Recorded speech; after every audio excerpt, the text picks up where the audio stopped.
These tenement blocks were actually built in 1886, 2 years before the actual murders themselves. Equally, these buildings on the left were built at the same time, and even the toilets. Now, you round down here, and I say you round to the right down to the street, you dump that piece of butter, and a knife. Now, this was discovered about an hour later by Police Constable Long of the Metropolitan Police. No, he actually was thrilled. Not only did he find the sort of piece of blood apron, but also some interesting writing on the entrance wall.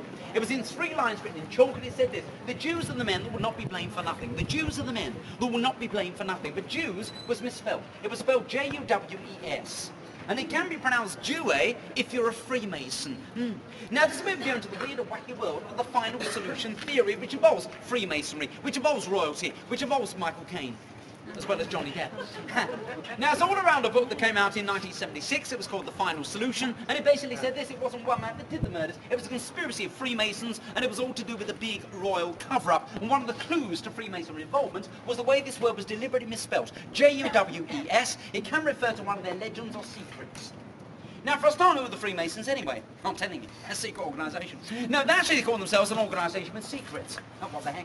Because they've been going for over 300 years. Lots of famous and powerful men have been Freemasons over the years. We're talking about Christopher Wren, we're talking about Mozart, we're talking about George Washington. If you look on the back of the dollar bill, the old pyramid and the all-seeing eye above it, a powerful Masonic symbol. You've also got the Duke of Kent over here, who's the Grand Master of the Freemasons. In one sense, then, all above board. In another sense, what is going on behind these closed doors, where these powerful men are swearing allegiance to each other to the death in a quasi-religious kind of way? In other words, are they backhanders, power deals, and all that kind of stuff? So there's always been that question mark about the entrance to the Freemasons. Where's this word Jew come into it then? J-U-W-E-S. Well, I say it can refer to one of their legends or secrets. When you join the Freemasons, you go through an initiation ceremony. This involves you hitching up your left trouser leg, baring your chest, jumping up and down in the vat of custard, whistling Dixie. That's what I had to do. Already giveaway. Now, the point is that once you're in, you then learn about the legends and secrets of the Freemasons, and also the secret handshake. And if you've seen Monty Python, you'll know about the secret handshake. Now, where's this word Jew come into it? Well, it can be the umbrella name for 3 men, the Jew being Jubilum, Jubilo, and Jubilar. And in the legend, these 3 guys murdered the architect of King Solomon's temple. They were dragged before King Solomon, came to their senses and realised what they'd done. They said, we should never have done that, Your Majesty. We deserve to die in a horrible way. Slit our throats, disembowel us, do nasty things to us. So King Solomon said, fair enough, lads, if that's the way you want it. And so the ritualistically killed. But the ritualistically killed in a similar kind of way or pattern, so it seems, as these girls were dealt with in reality on the streets of the East End at the hands of Jack the Ripper. It's also the method should a Freemason betray the secrets of the Freemasons, how they would be done in by other Freemasons. That's that word Jew and its possible connection with them. Now you can imagine in reality in 1888, when the police discovered the writing, they said rubbish, isn't it? I mean, it's the misspelling of the word Jew. There are about 40,000 Jews living in the area, many of whom lived in the tenement block as well. It was also potentially dangerous rubbish. There had been a couple of witnesses alluding to the fact that one of the people they'd seen with one of the victims may have been Jewish. One said he was a foreign appearance, the other said he walked sharp. I've no idea what that means. But a foreign appearance only meant one thing at the time when it came to the East End, it meant Jewish. Now, the last thing the Metropolitan Police wanted then was the press coming round, connecting that flimsy bit of writing with that real piece of material evidence, putting 2 and 2 together and making 5. In other words, you could end up with anti-Semitic riots on the street. They didn't want it, they didn't need it, they said rub it off, it's rubbish. Now, if you remember, though, over in Mitre Square, the city police were sort of investigating that. They came round here, saw the same bit of writing, and they said, well, that's fantastic, isn't it? I bet it was written by Jack the Ripper himself.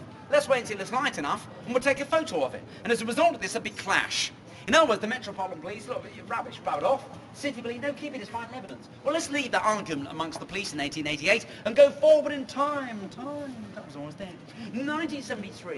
In 1973, there was a TV special about Jack the Ripper. There was a man called Joseph Sickert who stepped forward on this programme, and he said this. He said, I know who Jack the Ripper is. My father, Walter Sickert, the well-known Victorian artist, told me. And it's not one man, it's a conspiracy of Freemasons, and it's all to do with the big royal cover-up. There was a young guy called Stephen Knight, a young author, got together with him. As a result of their collaboration, out came this book in 1976, as I mentioned, called The Final Solution. Now, it caused a big sensation when the book came out. In fact, there are even a couple of movies made off the back of it. And if you've seen the one with Michael Caine, yeah, maybe not. I've seen the one with Christopher Plummer called Murder by Decree, yeah, maybe not. That's where Christopher Plummer plays Sherlock Holmes on the trail of Jack the Ripper. is where Julie Andrews plays Dr. Watson, and he sings Adelbert. I always get this mixed up. No, the point is that he booked like the movie in with the wall of silence, behind which are these powerful Freemasons saying this, oh yes, we jolly well did the murders. But now you jolly well try and prove it. Ha ha ha ha ha. That was a wicked laugh, by the way. At the end.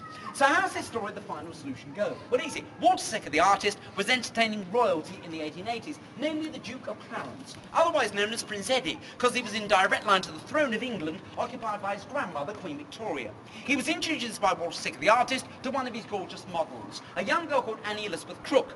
The Duke and the model fell in love, she became pregnant, and gave birth to an illegitimate baby they called Alice Margaret. You can't be having this. Royalty, the Duke of Clarence, getting mixed up with a commoner, such as Annie Elizabeth Crooke, it could cause a scandal. Who did do a cover-up job then were the establishment. And guess who part of them are?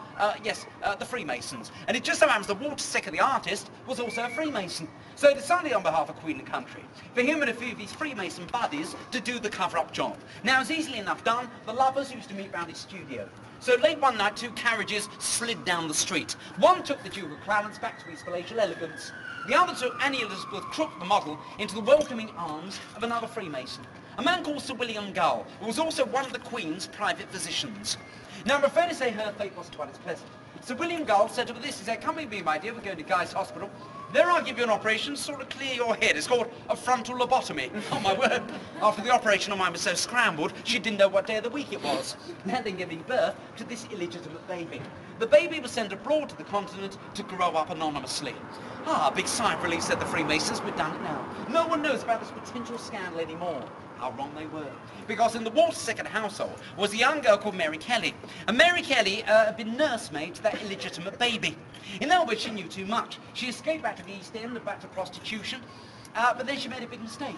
She blabbed this story to other prostitute friends, who were then to become the other victims of Jack the Ripper. Said, here girls, I know all about the baby and everything. Let's write a blackmail letter. Let's send it to the highest in the land, which they did. And it landed on the desk of Lord Salisbury, the Prime Minister. But unfortunately for the girls in the East End of London, Lord Salisbury wasn't only a Prime Minister, he was also a Freemason. Absolutely right.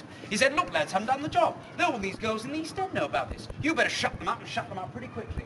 And so the old gang got back together again. Walter Sickert, the artist, Sir William Gull, the physician, and this time they hired a man called John Netley, who was a coach driver. Together they went around these mean streets of the East End of London, enticing these friends, Mary Kelly, on board. There in the back of the carriage would be Sir William Gull, the physician. He'd do this ritualistic Freemason kind of killing, and they'd dump the bodies. They finally got to the fifth and final victim herself, Mary Kelly. They did her in. End of story. The final solution. But is it the final solution? Well, I'm afraid to say since 1976, subsequent ripperologists have actually pulled the rug from under it. Oh, but it's my favourite. I'm sorry about it. Let me tell you some of the reasons why. Well, for a start, Joseph Sickert, the man who told the story originally, after the book was a huge success, he said, oh, he said, I didn't realise it would quite go this far, because what I did tell you was a little bit of a fib. Oh, dear. But there's more evidence to back this up. Annie Elizabeth Crooke and her daughter Alice Margaret were real mother and daughter. They can also be traced, though, leaving their address near to Walter Sickert's studio and going on from workhouse to workhouse to workhouse till they disappear into the obscurity and poverty from whence they came. No connection with the Duke of Clarence. What about Sir William Gull, the Queen's physician, that did those nasty killings at the back of the coach? Well, he was in his 70s at the time, and he just recovered from a mild stroke the year before, which had left him slightly paralysed down his right side. In other words, was he a bit too weak and frail to do those kind of killings? Yeah. Yes. Meantime, what about this writing and these police and all that kind of stuff? Well, around the corner of Kenby Carriage, out stepped a man called Sir Charles Warren, who was head of the Metropolitan Police. And he said, I thought I gave orders for this damn writing to be rubbed off. The Metropolitan Police said, we weren't going to rub it off, sir, but the City Police, they believe it's White Levelers, sir. He said, White Levelers be blue, but I rubbed it off himself. Now, of course, it says in the Final Solution book, well, of course he rubbed it off, because he wasn't only head of the Metropolitan Police, he was also a Freemason. Absolutely right. In other words, he wanted to rub off that word Jew where it could implicate them. Well, he didn't do a good job then, did he? Carl told you what the word said and how it was spelt, because actually it was taken down by a couple of policemen in their notebooks at the time. What I'm saying is this, Final Solution, marvellous book, marvellous story, marvellous Michael Caine, marvellous Johnny Depp. But I'm afraid to say it doesn't seem to be that final solution. Darn. Now what we're going to do is go down the end here, and I'm going to be telling you about the fifth and final murder itself, Mary Kelly. And it's all rather nasty. This one's a nasty. So we're going straight down the end and turning left then, please.